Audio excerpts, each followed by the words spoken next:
So speaking of the different mediums and different versions, I started trying to bring some of these dakinis into the 3D world, and I would say this is the first one I made. I have it right Oh, here with me. oh, sure. All right. Wow. Yes, so it's like my baby. Hello. Uh, Feels like hello. the legs actually are still dancing. Oh, it like hello. Yeah, I don't know. This one always makes me very, very happy. So I found a lot of these things are found. So this was actually a little porcelain you can still see in the legs and hands doll. I believe it Oh, was there's made a in hand Russia. too. Is that the hand? Yeah, little hands going up. Um, so there was a little, yeah, doll that I found, and it was not all the way repaired, but I think Oh, it was supposed to be some kind of Asian character by the costume, maybe a mix of everything.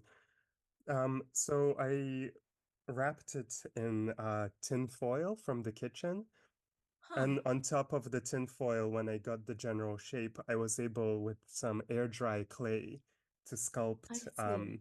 the second new body with the old body still inside. So I thought that was also quite an interesting part. Mm-hmm. Yeah, and Then keeping the some costume.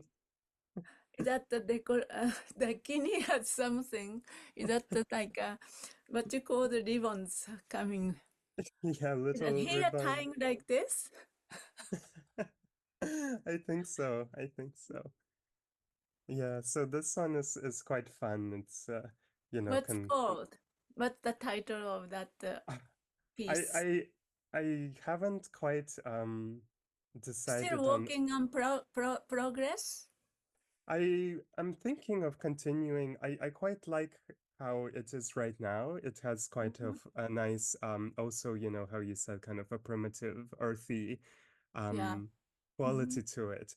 So Yeah, I primitive didn't want to quality. complete the painting because then I thought maybe it looked like a marionette. I want you to be able to see the materials because Mm. here I don't know if one can see, but I mixed the um clay with some ink as well. So if you see it in real life, it actually shimmers a little bit. It has a bit of a kind of glittering quality to it, the ink, Mhm.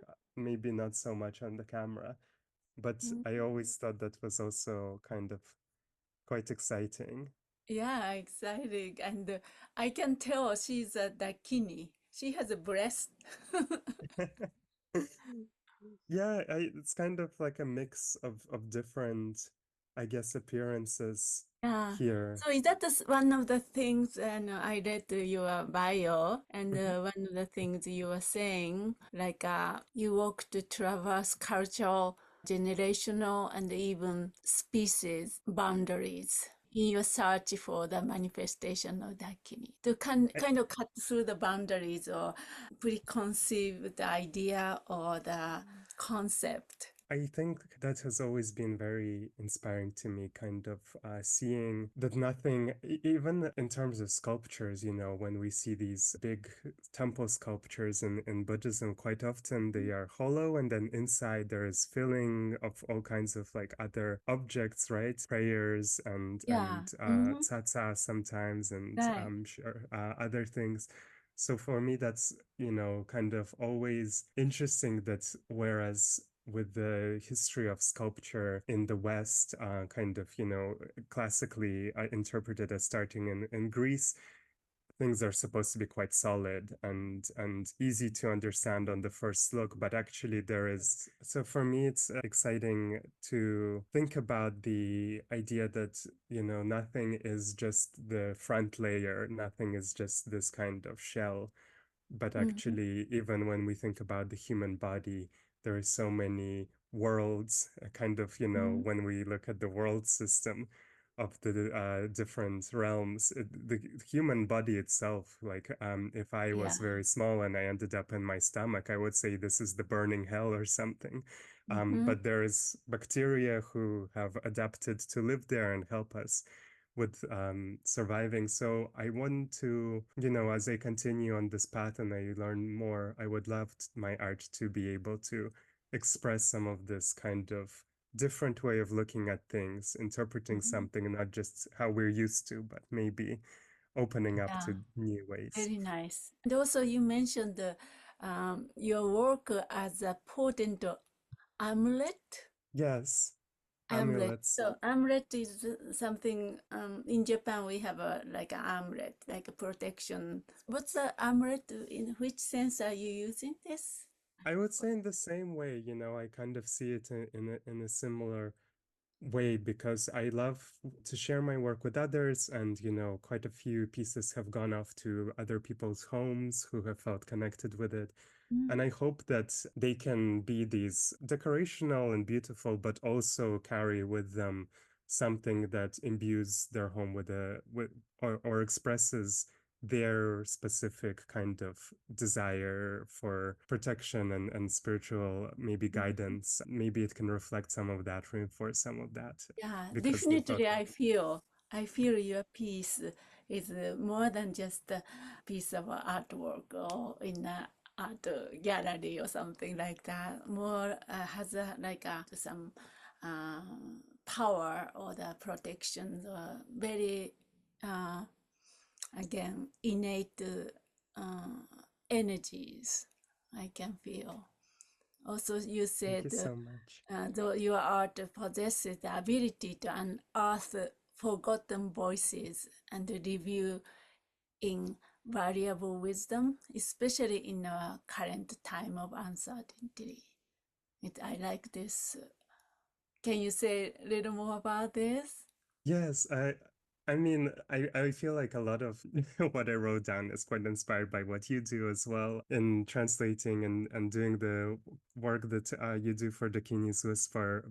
Of course, it's my similar aspiration, I would say, because even as this piece, if I share the screen again, I Mhm. was thinking, you know, in terms of the proportions with this large head and these smaller arms.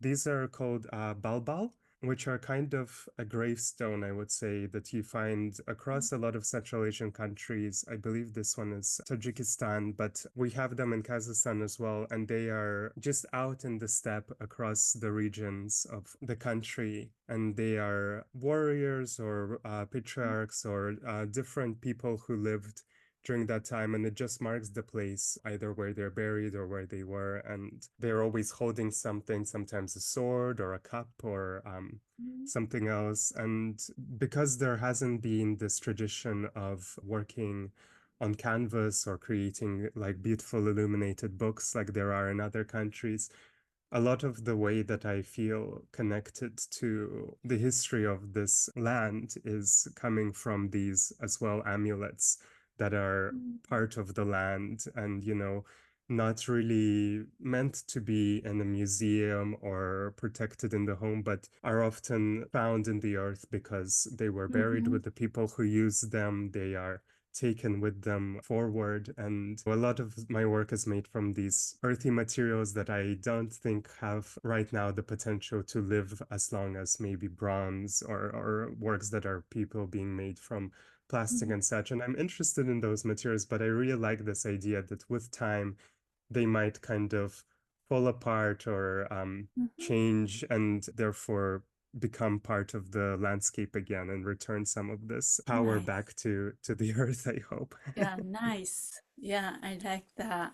You know that the piece, stone piece, in Japan we have a plenty of this, like that, similar. Not every corner nowadays because it's city developed the building and so forth, but still remained some corner of the street, little Buddhas or the, Jizo Bodhisatsu made of stone for the protecting the travelers or something like that, ancient time, but still remained there. Somehow forgotten. The people didn't want to remove. Even the city developed into the city, but still kept it that way. And here, this corner and that corner, still plenty of them are available. And I remember I grown up, you said the tombstone. I can see the people buried in the Mm. cemetery. Then they put those stones, carved artist or the special person and carved some Buddhas or something, or the Jizo Bosatsu or Amitabha, then put the stone on the top of that deceased body. Still remained, but of course, as you said, it's gonna decay and go back to the earth and so forth. Yeah. Yeah, I'm very inspired when I was able to travel in Japan when I was a teenager with Oh, you some did? people. I did. I managed to go to quite a few towns because I was friends with some people who were learning Japanese and they organized this trip and they were visiting schools there and, having this kind of exchange. Oh. And I was able to join just for the art and the cultural side of it. It was a very fortunate opportunity, but I was so excited by going to different temples and even inside shops, learning about kind of wabi-sabi ideas, Mhm. things that are imperfect and therefore so beautiful. Yesterday, I Yeah. was just listening also to a book written by Ruth Ozeki. She's, I believe, a Zen priestess as well as an author, and she was making no theater masks at one Mm. point, and was saying when the mask is completed and it's almost perfect, you actually, after working on it for a year or something, go back and make little scratches on it and little holes as if the bugs have been Yeah. eating it. I Mhm. was just blown away by that. I think that, yeah, that would be amazing to learn these kind of Yeah. ancient craft traditions.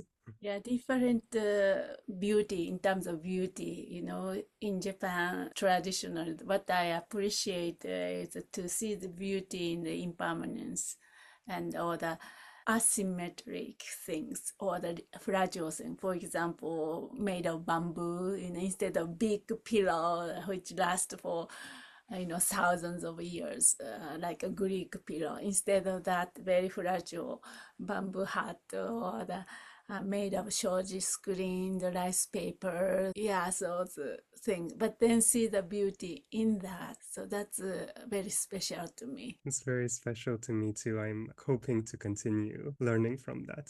So this one is the same one? This is the same one before the paint. Oh, okay. I like this too. Yeah, it's very simple air dry clay, so you don't have to put it in the big oven. You just kind of leave it out and it become hard. But you think that means that if there's some water or something, it's not perfectly sealed, so it could become into dirt again. Yeah. Yeah, but I it's like very these nice for me to work. texture, different colors, I can see almost orange and all different colors. Yeah, I didn't want to lose that, so I didn't complete the painting everywhere, just kind of Mhm. on this Okay, face this mask. one.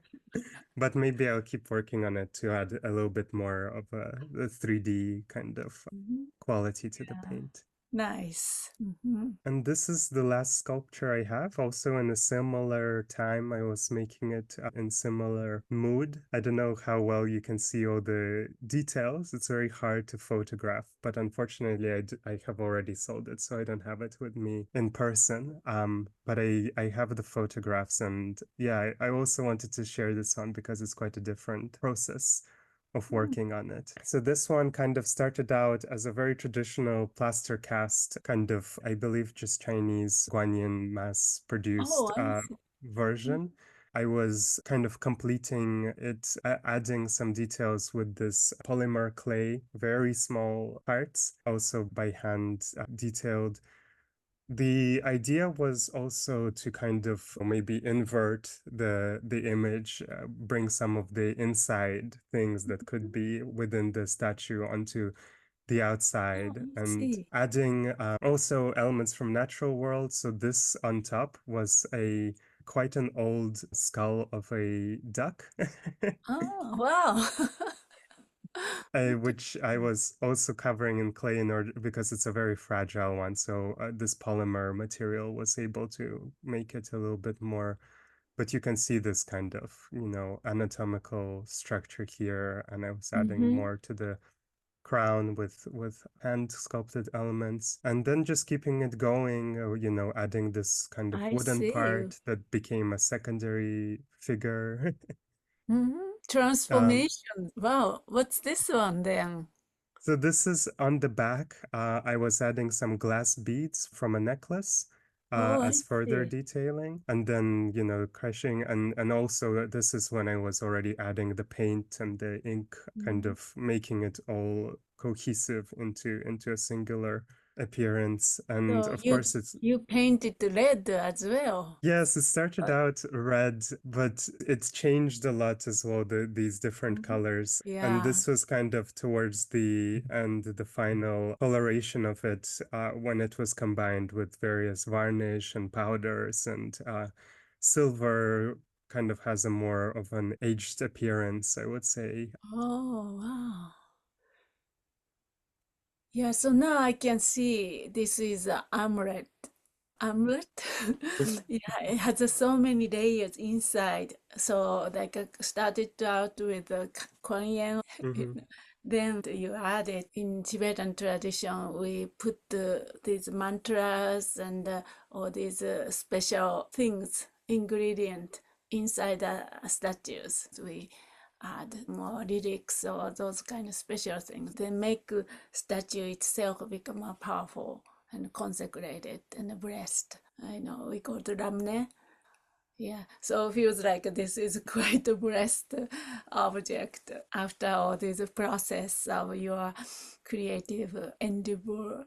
I hope so. I'm glad you can see some of this. I was just interested about challenging this traditional appearance of a bodhisattva. Mm. Maybe bringing in some of the tantric influence, and also kind of a little bit darker, kind of ash charnel ground appearance, and yeah, thinking what the bodhisattva's image has evolved Mhm. so much across different countries and across different times, even in terms of gender. In Mm. India and Tibet, we have Chinra Singh and Avalokiteshvara, of course, who is more of a princely figure. And then Mm. in, I believe, China, and then in Japan, it's Kanon with a kind of a more feminine quality. Of course, I try to give utmost respect to any image of Buddha without judgment of artistic merit or anything, but I want to also maybe collaborate with them and Mhm. experiment with what kind of evolution they can take on and what other appearances are possible for them. Yeah, nice. I love how you use your expressions or how you traverse the traditional or the classical boundaries. Very nice, very unique. Just one unique, only one piece. Yeah, thank you. It's sometimes a little bit hard to say goodbye to them because of how Mm, much I work with them, but I'm very glad that it is now with a yeah. kind of close friend who is a metal worker creating a lot of jewelry and things. And I think they have a connection on that kind of material. So I'm glad that it's with them now. Interesting. You transform the traditional way view of or traditional appearance of Kuan Yin. Or that's called the Dakinizai, no? Dakinigan view. It I hope to requires brevity or the courage to do that. I hope it's taken only as a token of my love and appreciation for the Bodhisattva's work in our tradition, having so many hands in order to Mhm. fulfill any kind of task that is needed. And so Right. in bringing in these materials from our contemporary surroundings, even this kind of prolonged part here, this kind of thing that also became something of a baby that is cradling, was from a rotting ship yard. Like there was a port, and the wooden part of it was falling Ah, apart. And so I found this part that had fallen, and then this light, almost looks like a jewel, but is actually from one of those traffic building things also on the road. So I was yeah. working on this in a studio in quite an industrial area, and I was just, when I was walking there, always trying to think about this and these appearances and say, oh, there are beautiful things all around us that we are used to or think are kind of, maybe not so worthy of celebration or respect, like this very Mhm. simple animal duck skull, but actually like also the skull cap, also a kapala in its own sense. Nice. Let's see. So, do you have any advice for our listeners? Right now, listeners are looking at and hearing your stories and explanations and very inspired, just as I am. Do you have any advice for our listeners on incorporating Dankini inspired art into their own lives as a form of self expression or spiritual practice? It's a good question. I would say I think a lot of people might feel a little bit nervous or shy in approaching the Dakini because there are preconceptions of Dakinis belong to just a certain tradition and maybe inaccessible to people who haven't been trained in that particular artistic way. But I would encourage people like myself who were nervous about this to look at yourself and all the different conditions around you that have come to create my human life. I thought that in my country there was no connection to Buddhism, for example, but actually during the exchanges with Mongolian Empire, also various other like ancient times, it was part of like a larger Buddhist ecosystem, and there were potentially like archaeological discoveries of monasteries that could have been there. There have been also findings of Tibetan tradition Buddhas carved into the rock by kind of Mongolian community who moved through this country for refuge. So I think look wherever like you are and whatever has come together to make your unique life. And there is Dakini definitely in that. And I think drawing from that inspiration and, saying that it's also has its own like holy, playful element in it is, Right. yeah, is essential. Yeah. Yeah, thank you.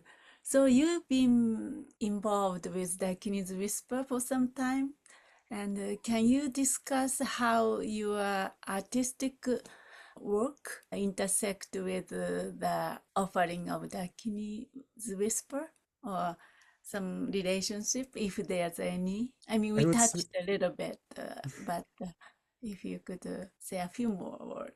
of course, it fills my heart with gratitude, honestly, whenever I think of Dakini's Whisper right now as this also like unique tradition that has been carried to us. I would say it was the first Buddhist community where I really felt so welcome, and also like my contribution is always encouraged. And we're not unique in that, but we definitely celebrate each one of our members and what their unique point of view is and what they can bring in. So I would say it has been very important for me to, yeah, in the midst of so much different influence, it can feel overwhelming and chaotic. So having a core tradition and practice from which to explore everything else, kind of this good ground that I know has so much energy to share with us, has absolutely allowed me to feel empowered, literally and figuratively, to explore Dakini in a much larger way than I had experienced before. Yes. The same here. And I feel so honored to discover you. So Dakinis Whisper is consists of a unique bunch of students. We are a very small community, but very unique, and the uniqueness is honored. And we explore Dakinis right now in this context, and more in a more free way. Yeah. Mhm.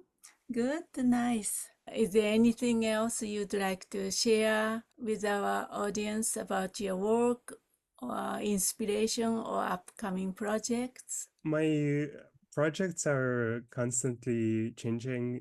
I have quite a lot of things going, but I also do offer kind of commission type work for Oh, people who are looking for any kind of, doesn't have to be specifically Buddhist, but I'm always very happy to hear other people's ideas for whatever they need and help bring those to life. And I do have a website through which I can engage with that and share more of my Or work. somebody ask you to engage in the specific project or Yeah, it really depends. Sometimes there are specific exhibitions that happen or specific events where people need some kind of promotional material that is not your usual style. And I want to also, honor that opportunity as another way to create amulets because I can feel, especially in London, so many communities are trying to organize and create